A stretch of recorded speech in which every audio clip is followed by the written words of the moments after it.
Regeringen lægger pres på vores SU og på vores uddannelser. Hvis de lytter til os studerende i stedet, så vi sammen kunne forhindre de her forringelser.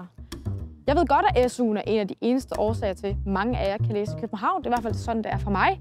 Jeg hedder Signe, og jeg stiller op til universitetsbestyrelsen. Vi skal sikre et KU, hvor der er plads til alle, og det gør vi sammen med engagerede studerende som Jesper. Vi mener også, at vi studerende selv bedst ved, hvordan man skaber gode studiemiljøer, og hvordan vi tager hånd om trivsel. Mit fagråd er mit fællesskab. Det er her, jeg mødes med mine medstuderende, og hvor vi løser de lokale kampe, f.eks. grønnere kantiner. Men vi kan ikke løse alt alene. Derfor, med jeres tillid, vil jeg gerne tage den grønne forandring helt ind i bestyrelseslokalet. Det kan simpelthen ikke være rigtigt, at tårnhøje dumperetter ødelægger vores uddannelser. Vi skal kvalitetssikre vores studier, og det skal ske på baggrund af reel feedback fra de studerende. På KU mærker vi reformer og bureaukrati på egen krop.